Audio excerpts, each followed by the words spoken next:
امت کی فکر کرنا یہ رسول پاک صلی اللہ علیہ وسلم کی سب سے بہترین خصلت اور بڑی سنت ہے۔ پوری امت کی آپ ہمیشہ فکر فرمایا کرتے تھے۔ اور آپ کو یہ بھی معلوم ہے کہ نمازیں جتنی فرض ہوئی تھیں، نمازیں کتنی فرض کی گئی تھیں؟ 50 نمازیں فرض کی گئی، لیکن آخر میں کتنی باقی رہ گئیں؟ 5 باقی رہ گئیں۔ اور اللہ نے یہ ارشاد فرمایا کہ محبوب جائیے، آپ کا امتی 5 پڑھے گا لیکن ثواب 50 کا میں دوں گا۔ یہ بھی فرمایا تھا، یہ سب آپ کو معلوم ہے۔ اس وقت رسول پاک صلی اللہ علیہ وسلم نے ایک اور دعا مانگی تھی۔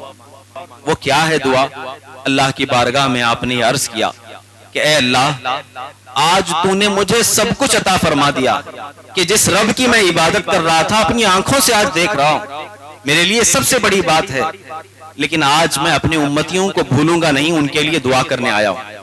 اللہ تبارک و تعالیٰ کی دریائے رحمت جوش میں تھی، فرمایا محبوب مانگو جو مانگنا ہے، آج کی رات آپ جو جو مانگیں گے وہ سب عطا کر دیا جائے گا۔ نبی کریم صلی اللہ علیہ وسلم نے مانگا کہ اے اللہ، میری امت میں لوگ گنہگار بھی ہوں گے، خطا کار بھی ہوں گے، جانتے بھی ہوں گے کہ وہ میری امت ہے، لیکن پھر بھی اپنے چہرے میرے چہروں کے خلاف بگاڑ لیں گے، اپنی زندگی کو بدل دیں گے، ہر وہ کام کریں گے جس سے تو ناراض ہو جائے اور میں ناراض ہو جاؤں۔ لیکن اے اللہ، ہیں تو میری ہی امت، اگر وہ جہنم میں جائیں گے، اگر وہ عذاب کے مستحق ہوں گے تو مجھے تکلیف ہوگی۔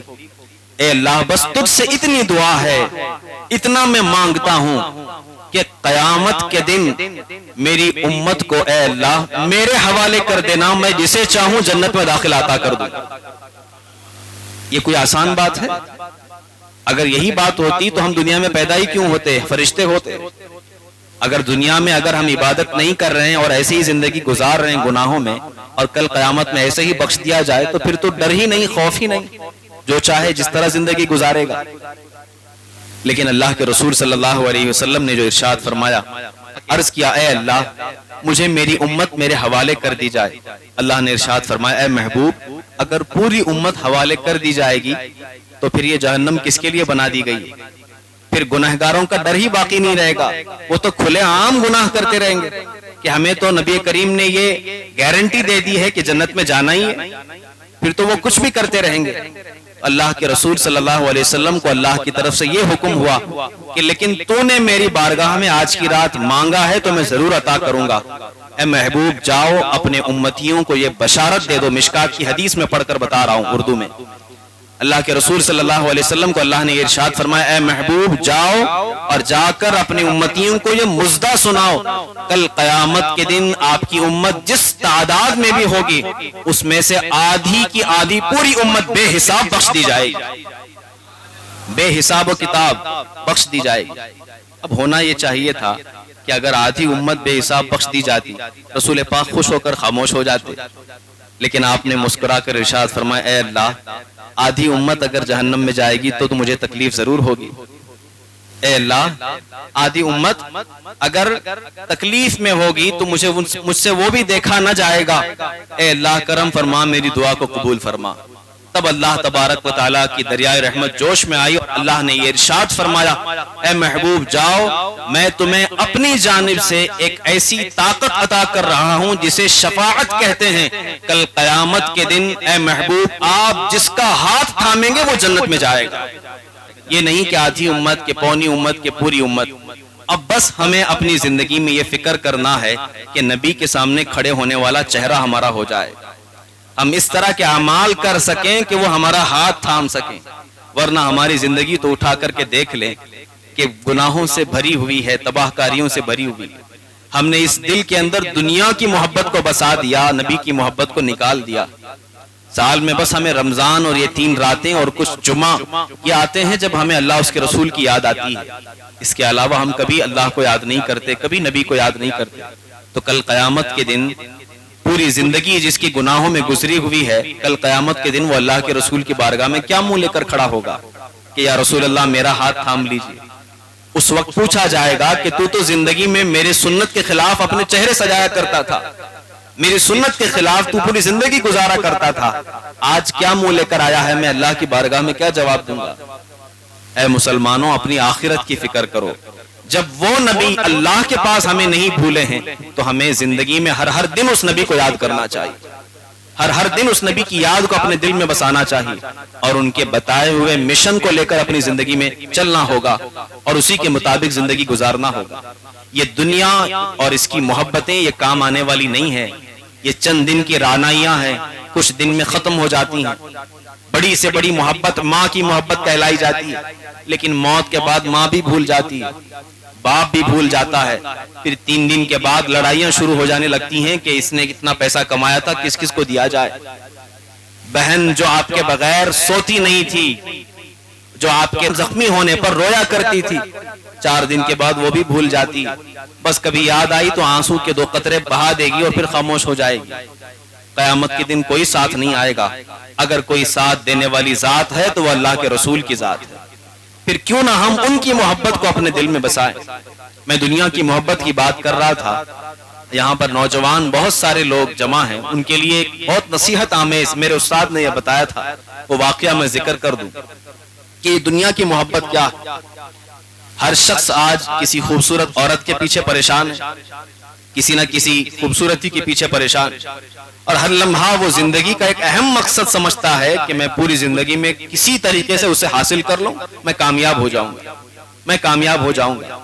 حالانکہ اسے معلوم نہیں یہ خوبصورتی چند دن کی ہے، پھر اسے ختم ہو جانا ہے۔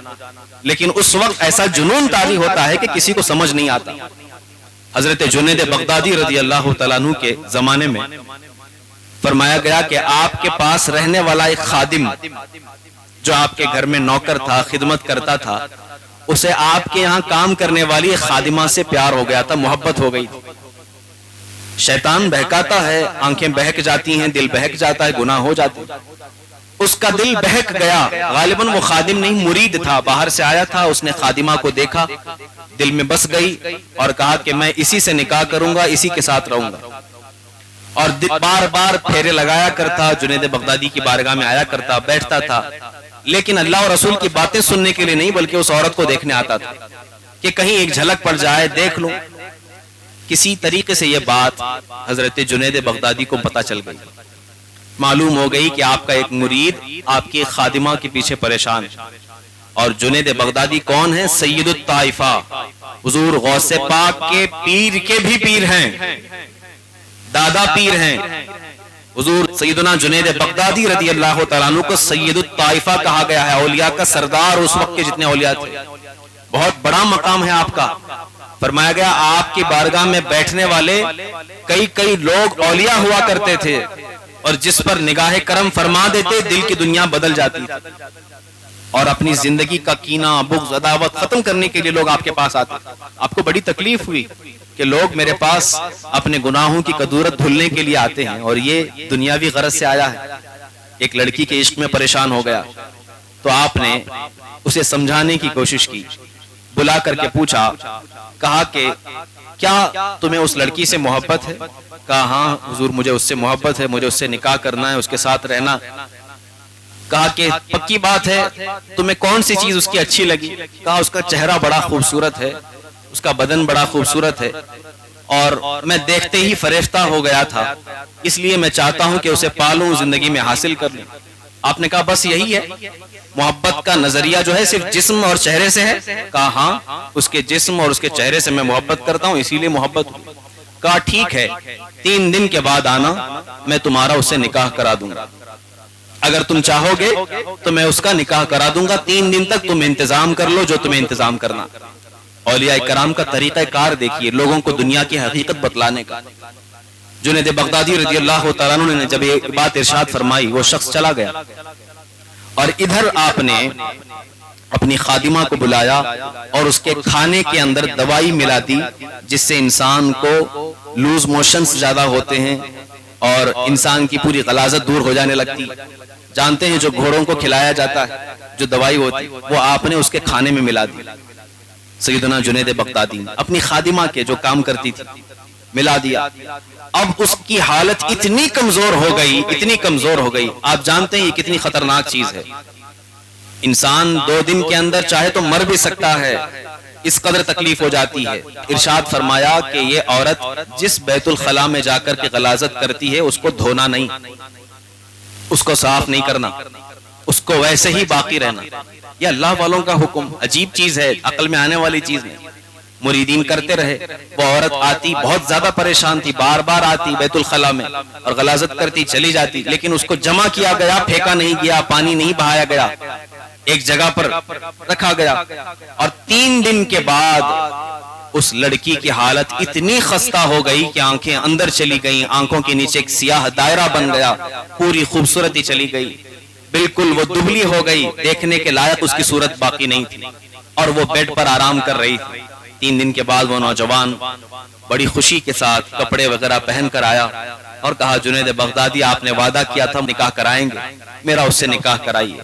کہا ٹھیک ہے، جاؤ شادی سے پہلے ایک مرتبہ اپنی دلہن کو دیکھ لو، دلہن کو دیکھ لو، اس کے بعد میں منظوری دیتا ہوں، پھر نکاح کر لینا. گیا کسی نوکر کے ساتھ اور وہ کمرے میں سو رہی تھی. اس کی شکل و صورت دیکھ کر گھبرا گیا، وہیں سے پلٹ کر کے واپس آ گیا. لوگوں نے پوچھا کیا ہوا؟ کہا 3 دن اور عورت کو دیکھا تھا، یہ کوئی اور ہے، کوئی اور ہے. کہا گیا کہ نہیں یہ وہی ہے، یہ وہی ہے. کہا یہ تو بہت خوبصورت تھی، یہ تو حد سے زیادہ خوبصورت تھی، جس کو میں دیکھتا تو دیکھتا رہ جاتا تھا. آج اس کی حیثیت ایسی ہو گئی ہے جیسے کہ یہ بالکل سوکھ کر کاٹا ہو گئی، چہرے پر سیاہ رنگ آ گیا ہے، چہرے پر رونق نہیں، کچھ نہیں ہے. جنید بغدادی نے فرمایا آؤ میرے ساتھ، اگر اس کی خوبصورتی دیکھنا ہے تو آؤ اس بیت الخلا کے اندر دیکھ لو. 3 دن کے اندر اس کی ساری خوبصورتی جو نکل چکی ہے یہ بیت الخلا میں ہے، اور تم جس چیز سے پیار کر رہے تھے وہ یہی چیز ہے، یہی چیز ہے جو بیت الخلا میں پڑی ہوئی ہے. جنید بغدادی نے دنیا کی حقیقت لوگوں کے سامنے بتلا دیا اور یہ بتا دیا کہ تم جس چیز سے پیار کرتے ہو اس کی حقیقت کیا ہے. جب تک اس کا جسم سلامت تھا، سب کچھ ٹھیک لگ رہا تھا، لیکن جیسے ہی بیت الخلا جاتی رہی اور اپنی ساری چیزیں رفع حاجت کے ذریعے سے ختم کرتی رہی، سارا حسن جا کر کے وہاں جمع ہو گیا. اور یہ دنیاوی حسن ہے جسے تم دیکھنا بھی گوارا نہیں کرتے، جس کے تم قریب بھی جانا نہیں گوارا کرتے. وہ شخص فوراً توبہ کیا اور اس نے کہا کہ اے جنید بغدادی، اے اللہ کے ولی، میں توبہ کرتا ہوں، میں بہک گیا تھا. دنیا کی حقیقت ایک غلاظت سے زیادہ نہیں ہے، مجھے اسے اسی حد تک رہنا چاہیے. میرے دل میں اللہ کا خوف بس چکا ہے، میں توبہ کرتا ہوں، اور مجھے دعا کیجئے کہ اللہ میری بقیہ زندگی نیکیوں کے ساتھ گزرنا شروع ہو جائے. یہ ہے دنیا کی حقیقت. آج تم دیکھ لو، کیا عورتیں بوڑھی نہیں ہو رہی ہیں، کیا نوجوان بوڑھے نہیں ہو رہے ہیں، لیکن کسی کو یاد نہیں ہوتا، سب اپنے اس میں مست ہوتے ہیں اور پاگل ہوتے ہیں. بزرگان دین نے ارشاد فرمایا جس کے دل میں دنیا کی محبت بس گئی، پھر اس کے دل میں اللہ کی محبت بس نہیں سکتی، پھر وہ دھیرے دھیرے اسی محبت میں فنا ہو جائے گا، ختم ہو جائے گا. پھر نہ اسے اپنی ایمان کی فکر ہوگی، نہ اپنی آخرت کی فکر ہوگی.